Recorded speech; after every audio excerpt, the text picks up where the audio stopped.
حدیث پاک میں آتا ہے کہ ملک الموت اترتا ہے، اس کے ساتھ 4 فرشتے ہوتے ہیں۔ وہ چاروں فرشتے آتے ہیں، اس کی پٹائی شروع کر دیتے ہیں۔ ابھی پرسوں یہ حدیث میں نے پڑھی ابن ماجہ میں کہ ملک الموت کہتا ہے ایتھا النفس الخبیثہ کانت فی الجسد الخبیث، اے خبیث روح جو خبیث جسم میں تھی، اخرجی باہر آؤ۔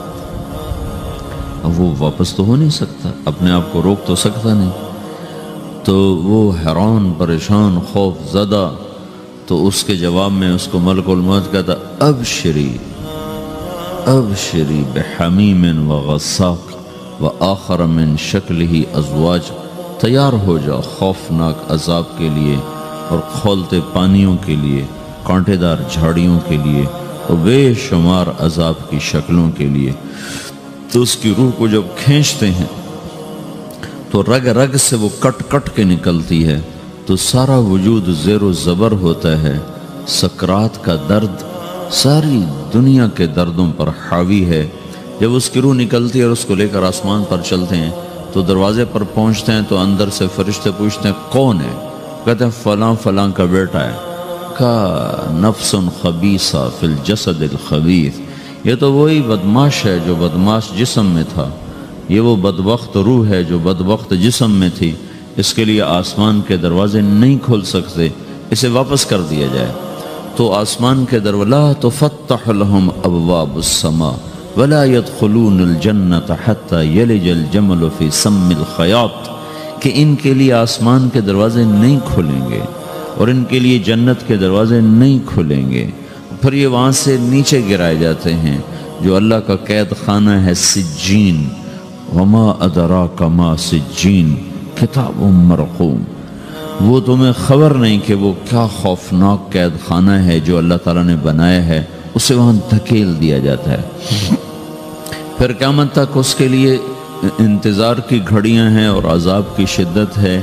اور جب کوئی نیک آدمی اللہ تعالیٰ کے دربار میں جانے کا اس کا وقت آتا ہے تو اللہ تبارک و تعالیٰ فرماتے ہیں ان الذین قالوا ربنا اللہ ثم استقاموا تتنزل علیہم الملائکۃ الا تخافوا ولا تحزنوا وابشروا بالجنة التي كنتم توعدون نحن اولیاؤکم فی الحیاة الدنیا وفی الآخرہ ولکم فیہا ما تشتہی انفسکم ولکم فیہا ما تدعون نزل من غفور الرحیم۔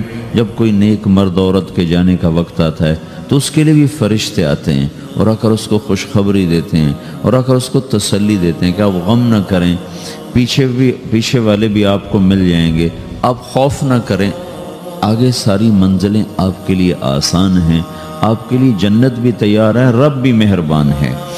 اور حدیث پاک میں آتا ہے کہ ملک الموت اور 4 فرشتے آتے ہیں، وہ 4 فرشتے اس کو سہلاتے ہیں، دباتے ہیں کہ موت کا درد اسے محسوس نہ ہو۔ اور ملک الموت فرماتے ہیں ایتھا النفس الحمیدہ کانت فی الجسد الحمید اخرجی، اے نیک روح جو نیک جسم میں تھی باہر آؤ۔ کیا کرو؟ وابشری بروح وریحان ورب راض عنک غیر غضبان، آپ کو بشارت ہو آپ کے لیے جنت تیار ہو چکی ہے اور وہاں کی ساری نعمتیں آپ کے لیے میسر ہو چکی ہیں اور اللہ آپ پہ راضی ہو چکا ہے اور اللہ آپ پہ خوش ہو چکا ہے۔ اس پر اس کی روح کو نکالا جاتا ہے، پھر سارے فرشتے اس کو استقبال کے ساتھ جب آسمان پر لے جاتے ہیں تو اندر سے پوچھتے ہیں کون ہے؟ کہ فلاں فلاں کا بیٹا، فلاں فلاں کی بیٹی۔ کہتے ہیں نفس حمیدہ فی جسد حمید، یہ تو نیک روح تھی جو نیک جسم میں تھی، مرحبا بہی، اس کو ہم سب استقبال کس کا کرتے ہیں۔ اور ایک دم آسمان کے دروازے کھلتے ہیں، پھر وہ پہلا دوسرا تیسرا چوتھا سارے آسمان پار کرتا ہوا اللہ پاک کے عرش کے نیچے کے جا کر، مرد ہے یا عورت، وہاں جا کر سجدے میں سر رکھتا ہے اور اللہ تعالیٰ فرماتے ہیں ہاں اس نے ہمیں خوش کیا، ہم اسے خوش کریں گے، اور اس کو عافیت کے ساتھ وہاں آسمان میں، پہلے آسمان سے لے کر اللہ کے عرش تک یہ سب ویٹنگ روم بنے ہوئے جہاں اللہ اپنے اپنے درجات کے مطابق جنت والوں کو ٹھہراتا ہے، اور وہ انتظار گاہ ہے اور وقت ختم ہو جاتا ہے، لہٰذا انتظار کی جو تکلیف ہے وہ بھی ختم ہو جاتی ہے۔ وقت ختم تو انتظار کا احساس ختم، اور ٹائم کے گزرنے کا احساس ختم۔ تو جیسے اصحاب کہف کو اللہ نے غار میں داخل کر کے تو غار کے اندر سے وقت کو نکال کے باہر پھینک دیا، باہر 300 سال گزرے، اندر آدھا ہی دن گزرا تھا۔ وہ جب اٹھے ہیں تو وہ 25 برس کا نوجوان 325 سال کا ہو کے نہیں اٹھا، وہ 25 سال کی عمر میں اٹھا ہے، نہ ناخن بڑا ہے، نہ مونچھیں بڑی ہیں، نہ ان کی داڑیاں لمبی ہوئی ہیں، چونکہ تو زندہ تھے، مر نہیں گئے تھے، تو زندہ کے تو بال بھی بڑھتے ہیں، ناخن بھی بڑھتے ہیں، لیکن وہ اس طرح اٹھے کہ 300 برس گزر گئے اور 25 برس کا نوجوان 25 سال کی عمر میں اٹھا ہے، 20 برس کا 20 برس کی عمر میں اٹھا ہے، اور وہ کہنے لگے کم لبثنا، بھئی کتنا ٹھہرے ہیں، کہ یومن او بعد یومن، لگتا ہے کوئی دن آدھا دن ٹھہرے ہیں۔ وہ صحیح کہہ رہے تھے، باہر اللہ تعالیٰ نے وقت کی گھڑی کو چلائے رکھا اور اندر غار میں اس کو سوئچ آف کر دیا، نکال دیا کہ یہاں وقت کو داخل نہیں ہونے دیا، تو وقت کے گزرنے سے جو بھی اثرات مرتب ہوتے ہیں وہ ان پر مرتب نہیں ہوئے، تو وہ 20 آدھا ہی دن کے بعد اٹھے ہیں، باہر 300 سال، اندر آدھا دن۔ یہی کچھ اللہ تبارک و تعالیٰ برزخ میں کر دیتا ہے، وقت کو ختم کر دیتا ہے، گزرنے کا احساس نہیں ہوتا ہے۔ تو اس طرح میرے عزیزو، یہ دو موتیں ہر انسان دیکھتا ہے، یا وہ جنت کے فرشتوں کا استقبال دیکھتا ہے یا جہنم کے فرشتوں کی مار اور پٹائی کو سہتا ہے۔ رابعہ بصری رحمۃ اللہ علیہ کا انتقال ہونے لگا تو انہوں نے رات کو فوت ہوئی تو انہوں نے اپنی خادمہ کو بلا کے فرمایا کہ کسی کو بتانا نہیں، جب میں مر جاؤں تو پڑوس میں 2-4 کو بلا کر نا میرا جنازہ پڑھوا دینا، اور جس کرتے میں تہجد پڑھتی تھی وہی میرا کفن بنا دینا، اور صبح بے شک لوگوں کو بتا دینا، میرے مرنے کے بعد میری میت کو رکھنا نہیں، فوراً دبا دینا۔ تو جب ان کا انتقال ہوا تو انہوں نے پڑوس کے 2-4-10-20 آدمی بلائے اور ان کو تدفین تجہیز سب کچھ ہو گئی۔ صبح شور مچا کہ وہ رابعہ بصری کا انتقال ہو گیا۔ تو اگلے دن وہ خواب میں اس خادمہ کو ملی اور کہا بیٹی تیری بڑی مہربانی، تو نے میری وصیت کے مطابق عمل کیا۔ اس نے دیکھا کہ انہوں نے ایک خوبصورت سبز لباس پہنا ہوا ہے، تو وہ فرمانے لگی، انہوں نے سوال کیا کہ آپ کے ساتھ قبر میں کیا ہوا؟ تو وہ کہنے لگی کہ میرے پاس منکر نکیر آئے تھے اور مجھ سے کہنے لگے من رب کی، تیرا رب کون ہے؟ تو میں نے کہا سبحان اللہ، 40 برس جس کو میں نہ بھلا سکی اس کو 4 ہاتھ زمین میں آ کے میں بھول جاؤں گی۔ ان کا 42 برس کی عمر میں انتقال ہوا تھا۔ تو وہ کہنے لگے سبحان اللہ، جس کو میں 40 برس نہ بھلا سکی میں اسے 4 ہاتھ زمین کے اندر آ کے بھول جاؤں گی۔ تو منکر نکیر کہنے لگے اس کا کیا حساب لینا؟ پھر انہوں نے پوچھا کہ وہ آپ کا وہ کرتا کہاں گیا تہجد والا جس میں آپ کو کفن دیا تھا؟ کہا وہ اللہ نے مجھ سے لے لیا ہے اور میرے اعمال کے خزانے میں رکھ دیا ہے، قیامت کا دن میرا وہ کرتا بھی میرے ترازو میں تولا جائے گا، اور مجھے یہ لباس پہنایا ہے جو جنت کا لباس ہے۔ یہ بھی ایک موت ہے، اس طرح بھی لوگ مرتے ہیں۔ اور دوسری بھی ایک موت ہے، ہمارے علاقے کی بتا رہا ہوں، اپنے علاقے کی۔ ایک زمیندار مر گیا، اس کی قبر کھودی، ساری بچھوؤں سے بھری ہوئی، ایسے جیسے چیونٹیاں پھر رہی ہوتی، تو انہیں وہ بند کر کے دوسری کھودی، ساری بچھوؤں سے بھری ہوئی، پھر وہ بند کر کے تیسری کھودی، ساری بچھوؤں سے بھری ہوئی۔ قبرستان میں اتنے بچھو کہاں سے آ گئے؟ یہ زمین کے بچھو نہیں ہے، یہ آخرت کی بلائیں ہیں جس کے ساتھ اب اس سے قیامت تک رہنا ہے اور گزارا کرنا ہے۔ تو یہ 2 طرح کی موتیں روزانہ لوگ مرتے ہیں، روزانہ لوگ مرتے ہیں۔ جب نماز کا وقت ہوتا ہے ملک الموت ساری دنیا کا چکر لگاتا ہے اور دیکھتا ہے کون پڑھ رہا ہے کون نہیں پڑھ رہا، کون پڑھ رہا ہے کون نہیں پڑھ رہا۔ جو نماز کی پابندی کرتا ہے اس کی موت آسانی سے ہوتی، جو نماز میں غفلت کرتا ہے اس کے ساتھ موت کے وقت شدت اور سختی اختیار کی جاتی۔ تو بھائیو، یہ ایک جسم ہے، ایک روح ہے۔ روح باقی رہنے والی چیز ہے، جسم مٹ جاتا ہے، پھر اللہ سے قیامت کے دن نیا جسم عطا فرمائے گا، ایک نیا جسم دیا جائے گا۔ روح وہی ہے جو اللہ کے خزانوں میں جمع ہو جاتی ہے۔ نافرمان کی سیاہ کالی روح ہوتی ہے، فرمان بردار کی روشن چمکدار روح ہوتی ہے۔ تو اللہ نے کچھ تقاضے جسم کے رکھے ہیں اور کچھ روح کے رکھے ہیں۔ جسم کے تقاضے پورے نہ کرو تو یہ پریشان ہو جاتا ہے، روح کے تقاضے پورے نہ کرو تو یہ پریشان ہو جاتی۔ روح کی پریشانی جسم سے زیادہ ہے، چونکہ روح کی طاقت جسم سے زیادہ ہے۔ جسم مٹی سے بنا ہے اس کی غذا بھی مٹی سے نکلتی ہے، روح آسمان سے ہے، اس کی غذا بھی آسمان سے ہے۔ روح کا تعلق جب تک اللہ سے نہیں جڑتا اس سے بھوک اور پیاس لگتی رہتی ہے۔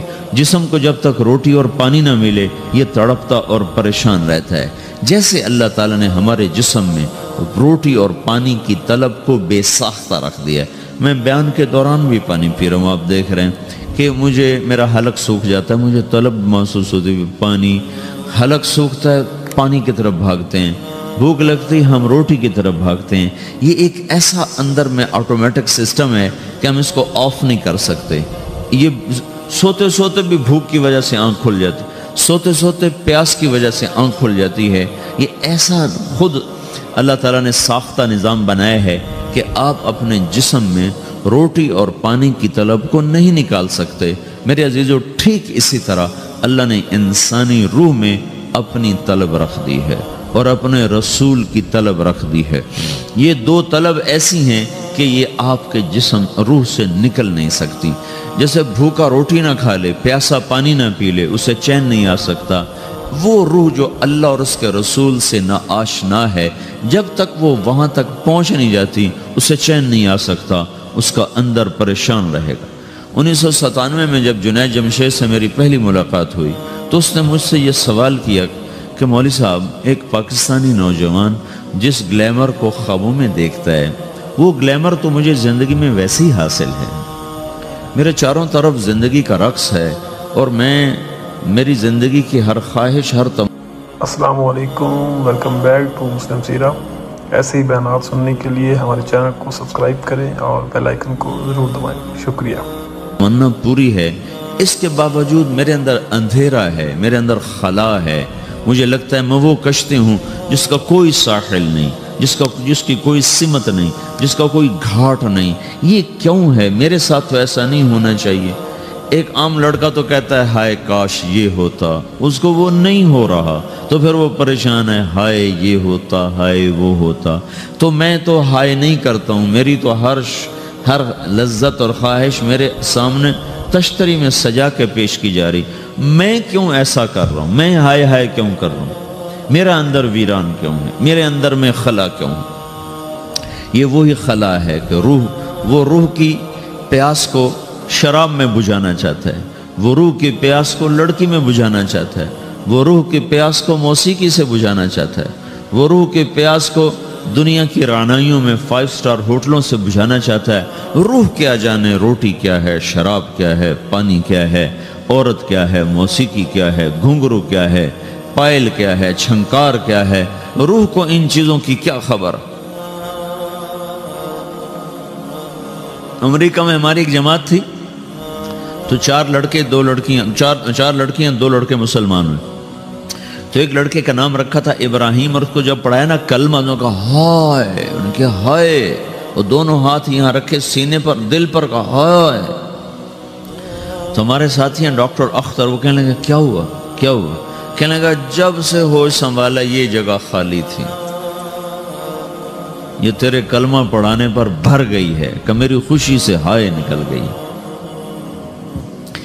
یہ جگہ خالی رہے گی، یہاں شراب نہیں پہنچ سکتی، یہاں نغمہ اور موسیقی نہیں پہنچ سکتی، یہاں تالے لگے ہوئے ہیں، یہاں تک کوئی آواز نہیں جا سکتی۔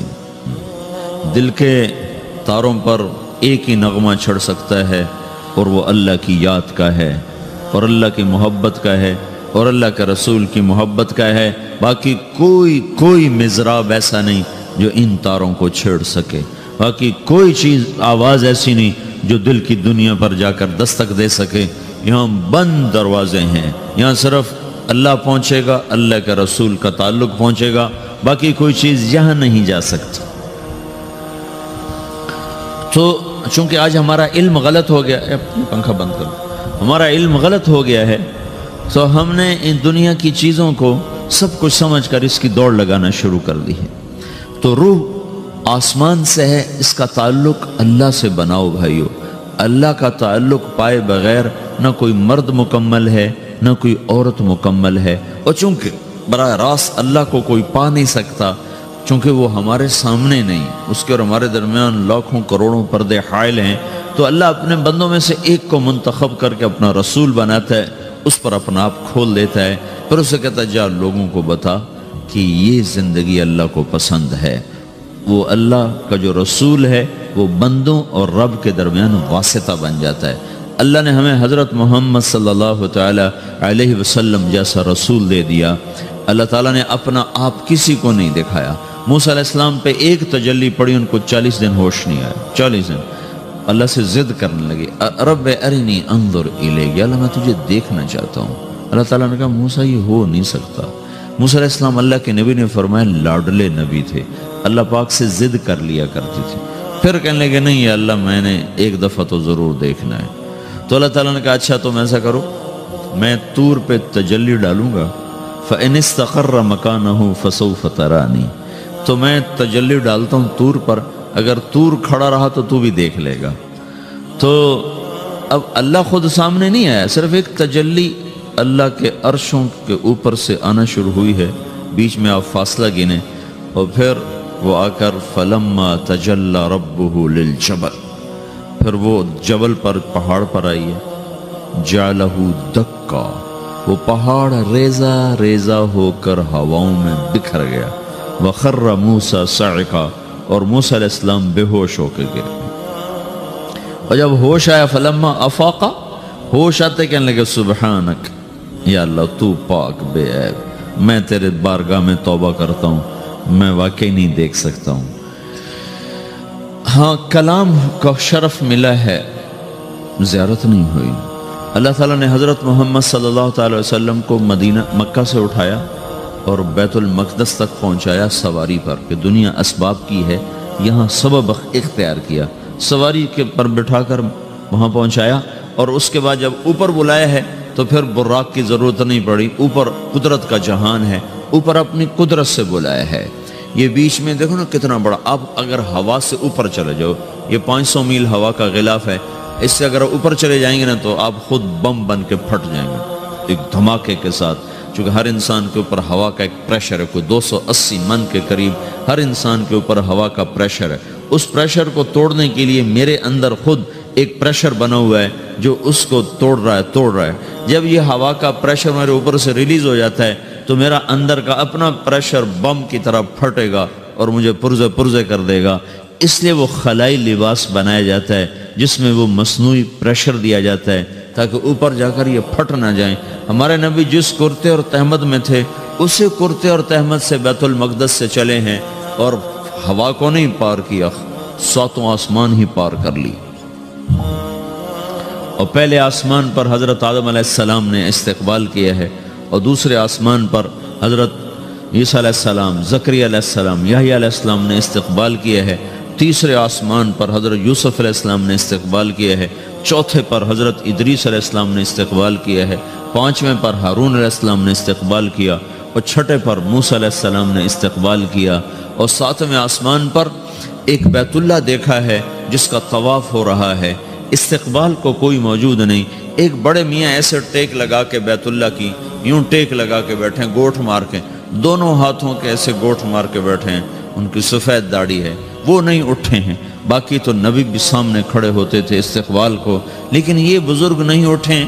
تو آپ نے پوچھا یہ کون بزرگ ہیں؟ تو جبریل نے کہا یہ آپ کے دادا ابراہیم علیہ السلام ہیں۔ آپ خود چل کے آگے گئے ہیں، وہ قریب آئے تو وہ اٹھے اور آپ کو گلے لگایا، ماتھا چوما، پیار کیا۔ سارے نبیوں نے استقبال کے دوران کہا تھا ہمارے بھائی آ گئے، مرحبا ہمارے بھائی آ گئے، لیکن جب ابراہیم علیہ السلام سے ملاقات ہوئی تو انہوں نے فرمایا مرحبا میرا بیٹا آ گیا، مرحبا میرا بیٹا آ گیا ہے۔ اور یہ جو حالانکہ مرتبہ تو ابراہیم علیہ السلام کا چھوٹا ہے، ہمارے نبی کا مرتبہ بلند ہے، لیکن رشتے میں ابراہیم علیہ السلام کا مرتبہ بلند ہے اور ہمارے نبی کا مرتبہ چھوٹا ہے۔ ابراہیم علیہ السلام اوپر جا کر دادا بن رہے ہیں اور یہ نیچے پوتا پڑپوتا بن رہے ہیں، تو رشتے کی نسبت میں آپ چھوٹے ہیں وہ بڑے ہیں۔ مرتبے اور مقام میں تو اللہ کے بعد آپ کا اور آپ کے سامنے کوئی ہے نہیں، بس اوپر اللہ اور نیچے اللہ کا رسول ہے، باقی سبھی نیچے ہیں۔ لیکن یہ امت کو سبق دینا تھا کہ اللہ تعالیٰ کو معلوم تھا کہ آنے والی یہ جو نسل ہے یہ ماں باپ کے نافرمان ہوں گی، چونکہ انہیں صرف پیسہ کمانا، آپ کا بھی قصور نہیں، آپ کو ٹیکسٹائل سکھائی جا رہی، کوئی ماں باپ کی تعظیم تو نہیں سکھائی جا رہی ہے۔ اور خود آپ کے ماں باپ نے آپ کو نہیں بتایا کہ ماں کسے کہتے ہیں، باپ کسے کہتے ہیں۔ جس چیز نے بتانا تھا وہ آپ نے پڑھا نہیں، وہ تو دین نے بتانا تھا، قرآن نے بتانا تھا، سیرت نبی نے بتانا۔ وہ سیرت آپ نے پڑھی نہیں، قرآن آپ نے پڑھا نہیں۔ آپ کا سارا زور لگا پہلے وہ ایف ایس سی کو پاس کرنے میں، پھر ٹیکسٹائل میں آ گیا تو اب دھاگا کیسے بنتا ہے۔ آپ کا سارا علم ہے کہ دھاگا کیسے بنتا ہے۔ یہ علم آپ نہیں پڑھ رہے کہ انسان کیسے بنتا ہے، یہ مشین کیسے چلتی ہے، آپ یہ سیکھ رہے ہیں۔ یہ انسان کیسے چلے یہ کسی ادارے میں نہیں سکھایا جا رہا۔ وہ اداروں کا یہ موضوع ہی نہیں کہ انسان بناؤ، اداروں کا موضوع ہے بس روبوٹ بناؤ جنہیں بس دھاگا بنانا آتا ہو، کسی کو دوائی بنانی آتی ہو، کسی کو حل بنانا آتا ہو، کسی کو بم بنانا آتا ہو، کسی کو کپڑا بنانا آتا ہو، کسی کو لوہا بنانا آتا ہو،